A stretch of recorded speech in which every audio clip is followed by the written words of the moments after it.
দর্শক, বিভিন্ন কারণে আমাদের বাইকের যে টার্ন সিগন্যালগুলো রয়েছে, এই টার্ন সিগন্যালগুলোকে ইমার্জেন্সি বেসিসে বিভিন্ন প্যাটার্নে আমাদের জ্বালানো লাগে। কিন্তু আমাদের বাইকের যেই ডিফল্ট টার্ন সিগন্যালের যেই ফ্ল্যাশার রয়েছে, সেখানে হয় ডান সাইড ফ্ল্যাশ করবে, নাইলে বা সাইড ফ্ল্যাশ করবে, এইভাবেই ফ্ল্যাশ করে। কিন্তু আপনারা যদি আফটার মার্কেটের বিভিন্ন ধরনের ফ্ল্যাশার ইনস্টল করতে চান, সেক্ষেত্রে বাজারে দুই প্যাটার্নের ফ্ল্যাশার রয়েছে। একটা হচ্ছে 400 বা 500 টাকার ভিতরে, যেটা হচ্ছে 16টা বা 20টা প্যাটার্ন পাবেন, যেখানে বিভিন্ন ধরনের এই বাতিগুলো ব্লিঙ্ক করবে বিভিন্ন প্যাটার্নে। আর আমার হাতে যে ডিভাইসটি দেখতে পাচ্ছেন, এটি হচ্ছে ফ্ল্যাশ এক্স।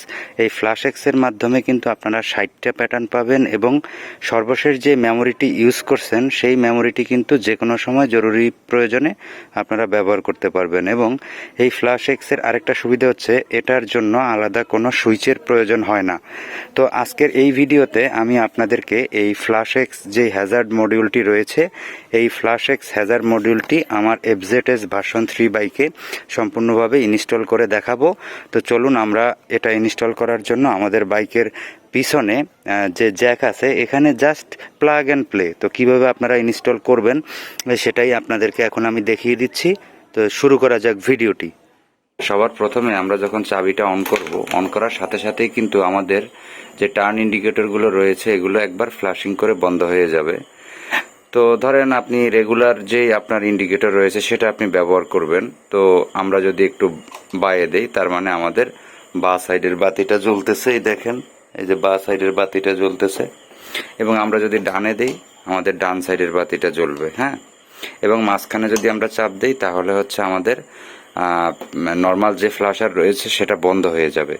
এখন আমরা আমাদের যেটা এক্স ফ্ল্যাশার লাগিয়েছি, সেটাকে আমরা কিভাবে অন করব দেখেন। এখানে যে বাটন রয়েছে, এই বাটন দিয়েই এটাকে অন করতে হবে।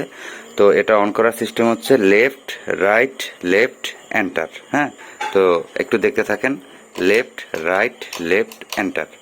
যখন আমরা এটা দিলাম, তখন কিন্তু অলরেডি আমাদের ফ্ল্যাশার কিন্তু তার ফ্ল্যাশিং শুরু করে দিছে। এবং সর্বশেষ যেই প্যাটার্নটি আমরা ব্যবহার করেছি, এখন কিন্তু সেই প্যাটার্নটি জ্বলতেছে।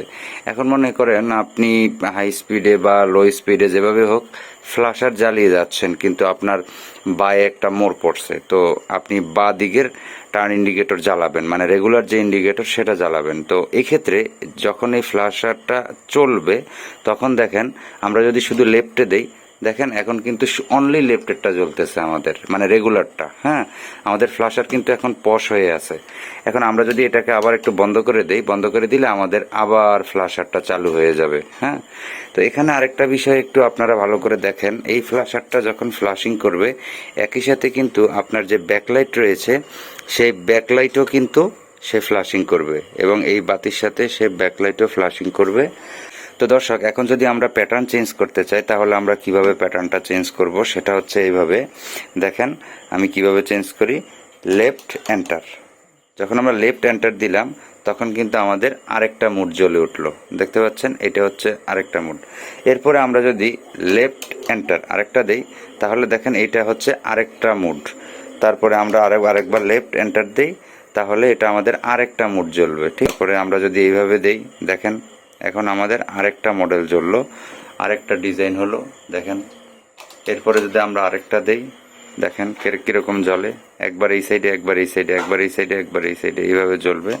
তারপরে আমরা আবার লেফট এন্টার দেই, তখন দেখেন কিরকম জ্বলে। তো আপনারা প্রত্যেকবার এই লেফট এন্টার দিলেই হচ্ছে নেক্সট আসবে, এবং যদি রাইট এন্টার দেন তাহলে প্রিভিয়াস চলে আসবে। তো এখন আপনি যদি সেভ করতে চান, তাহলে লেফট রাইট লেফট এন্টার, তার মানে আমাদের প্যাটার্নটা সেভ হয়ে বন্ধ হয়ে গেল। এখন আমরা যদি আবার চালু করতে চাই, লেফট রাইট লেফট এন্টার, দেখেন আমাদের কিন্তু এখন ফ্ল্যাশারটা চালু হয়ে গেছে, দেখেন। তো দর্শক, ফ্ল্যাশ এক্সের এই হ্যাজার্ড মডিউলটি ইনস্টলেশনের জন্য আপনারা প্যাকেট থেকে আপনাদের যে ডিভাইস ইউনিটটি রয়েছে, এই ডিভাইস ইউনিটটি বের করে নেবেন। ওয়ারিংয়ের সাথে একটা মেল এবং একটা ফিমেল জ্যাক থাকবে। আপনার গাড়ির পিছনের যে ওয়ারিংয়ের যেই সেটআপটা রয়েছে, এই ওয়ারিংয়ের সেটআপের ভিতরে এইটা হচ্ছে আপনার মূল ব্যাকলাইটের জ্যাক। তো আপনাকে সর্বপ্রথম এই ব্যাকলাইটের জ্যাকটা খুলতে হবে। লেফট এবং রাইট ইন্ডিকেটরের জন্য আলাদা আলাদা দেখেন দুইটি কালারের দুইটি তার রয়েছে। আমার এখানে এই গাড়িতে আছে হলো একটা আছে সবুজ আর একটা আছে একটু লালচে কালার। ঠিক তদ্রূপভাবে এই সাইডের মানে লাইটের সাইডের কেবলেও কিন্তু সেই দুইটা লাইন রয়েছে। ঘড়ির সাথে যেটা মেল সেটা দিয়ে দিবেন ফ্ল্যাশারের ওয়ারিংয়ের ফিমেলের ভিতরে। তা আমরা সর্বপ্রথম এটাকে একটু দিয়ে দেই। এই দেখেন আমরা দিয়ে দিলাম এবং এইটা কিন্তু একেবারে জায়গায় জায়গায় বসে গেছে। ফ্ল্যাশারের ওয়ারিংয়ের যেই মেল জ্যাকটা সেটা দিব মূল ওয়ারিংয়ের ফিমেল জ্যাকের সাথে। দেখেন এই দিয়ে দিলাম এবং এটা কিন্তু সকেট একটার সাথে কিন্তু সুন্দরভাবে লেগে যাবে। আমাদের লাগাইতে হবে এই সবুজের সাথে, ঠিক আছে? তো এইভাবে আমরা দিয়ে দিলাম।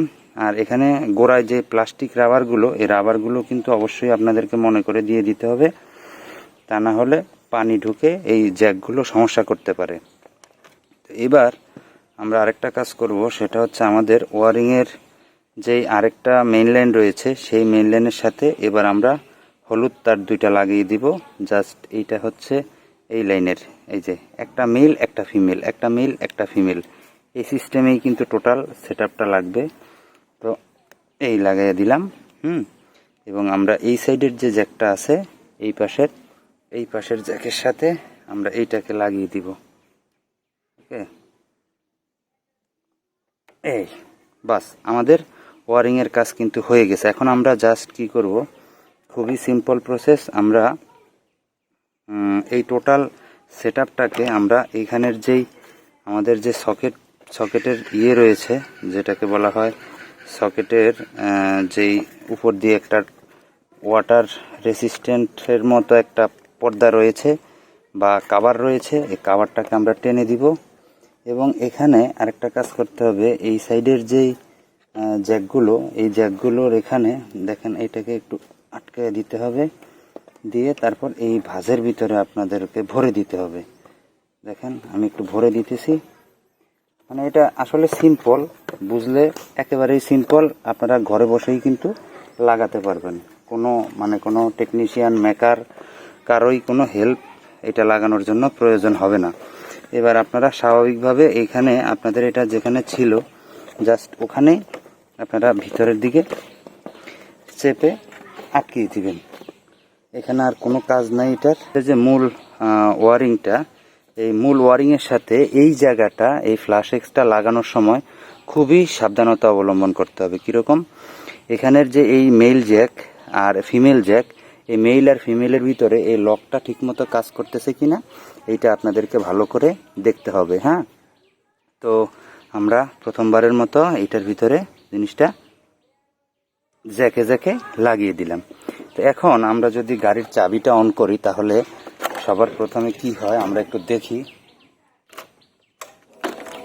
তো আমরা চাবিটা অন করলাম, চাবিটা অন করার সাথে সাথে আমাদের এখানে কিন্তু ব্লিঙ্ক করছে।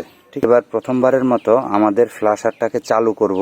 তো চালু করার জন্য ধরেন লেফট রাইট লেফট এন্টার দেওয়ার সাথে সাথে কিন্তু আমার ফ্ল্যাশার কিন্তু অ্যাক্টিভ হয়ে গেছে এবং এখান থেকে কিন্তু দেখা যাচ্ছে লেফট রাইট কোনটা কোনটা জ্বলতেছে সবগুলোই কিন্তু দেখা যাচ্ছে। হ্যাঁ, তো এবার আমরা প্যাটার্ন যদি চেঞ্জ করব। আচ্ছা, এখন আমার আর এখানে কোনো কাজ নাই, আমি এবার গাড়ির সামনে যাই। গাড়ির সামনে গেলে আপনারা আসলে বুঝতে পারবেন যে আসলে কি ঘটে। দেখেন আমাদের যে এখন ইয়েটা জ্বলতেছে, বাতিটা জ্বলতেছে, এইটা কিন্তু মানে এইটা একটা প্যাটার্নে জ্বলতেছে। তো আমরা এবার হচ্ছে বাতির প্যাটার্নটা যদি পরিবর্তন করি, আগে হচ্ছে ধরেন লেফট এন্টার, এই এখন আমাদের অন্য আরেকটা প্যাটার্ন কিন্তু জ্বলছে, একটু দেখেন। তো এবার আমরা যদি আরেকটা প্যাটার্নে যাইতে চাই, লেফট এন্টার, দেখেন এখন আমাদের আরেকটা। এভাবে আমরা সাইডবার ঘুরাইয়ে কিন্তু আলাদা আলাদা আলাদা আলাদা প্যাটার্নে কিন্তু আমাদের এই বাতিটাকে কিন্তু আমরা চালু করতে পারবো। তো আপনারা যারা এই ধরনের ফ্ল্যাশার ব্যবহার করবেন তারা যদি চান যে সর্বশেষ যেটি ব্যবহার করছেন বা আপনাদের যেটা পছন্দের যে প্যাটার্ন, তাহলে আপনারা ফ্ল্যাশ এক্স ইনস্টল করতে পারেন। তো এই হচ্ছে আমার ফ্ল্যাশ এক্স। তো দর্শক, ভিডিওটি দেখার জন্য অনেক অনেক ধন্যবাদ। ভিডিওটি ভালো লাগলে অবশ্যই শেয়ার করবেন। ধন্যবাদ সবাইকে।